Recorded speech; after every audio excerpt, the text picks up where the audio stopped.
सबसे पहले जन्मदिन की पार्टी में आमंत्रित किया गया, फिर थमा दिया हाथ में जहरीला सांप। जन्मदिन पर सांप के काटने से युवक की मौत। चिखली शहर में सामने आई थरार घटना। बुल्ढाना जिले के चिखली तालुका में अपने जन्मदिन पर हाथ में जहरीला सांप लेकर फोटो लेने की कोशिश में एक युवक की सर्पदंश से मौत हो गई।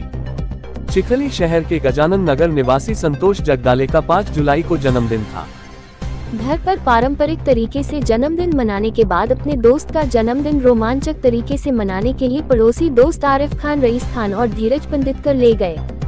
अपना जन्मदिन मनाने के लिए बाहर निकले संतोष ने उसे एक जहरीला सांप दे दिया। गुस्साए सांप ने संतोष जगदाले को काट लिया और उसकी हालत गंभीर हो गई। उसे इलाज के लिए स्थानीय अस्पताल में भर्ती कराया गया। इसके बाद संतोष की हालत बिगड़ गई और दुर्भाग्य से सांप के काटने से उसकी मौत हो गई।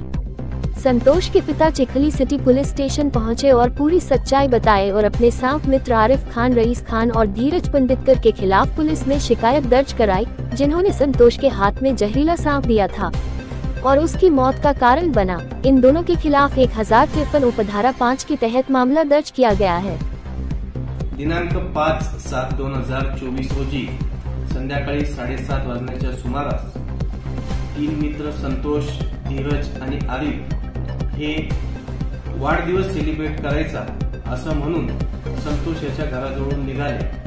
धीरज याच्या घरासमोर त्यांनी वाढदिवस साजरा करत असताना सोबत आरिफ जो सर्पमित्र देखील आहे यानं बर्नीमध्ये एक साप नेलेला होता।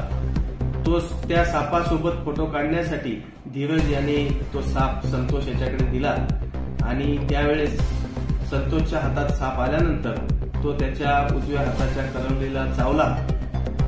साप चावल्यामुळे आरिफ आणि धीरज याने त्या संतोषला योगीराज हॉस्पिटल या ठिकाणी ऍडमिट केले, परंतु उपचार पूर्ण होण्याच्या आधीच त्याचा डिस्चार्ज करून त्याला धीरज याने त्याच्या घराच्या समोर आणून ठेवले। रात्रीच्या दरम्यान त्याला योग्य उपचार न मिळाल्याने संतोष याचा रात्रभरात मृत्यू झाला। धीरज आणि आरिफ या दोघांनी त्याला साप हातात घ्यायला लावल्यामुळे आणि तो साप चावल्यामुळे संतोष याचा मृत्यू झाला, अशी तक्रार संतोषचे वडील देविदास विठोबा जगदाळे यांनी पोलीस स्टेशन चिखली येथे दिली। त्यांच्या तक्रारीवरून धीरज आणि आरिफ या दोघांच्या विरोधात गुन्हा दाखल करण्यात आलेला आहे।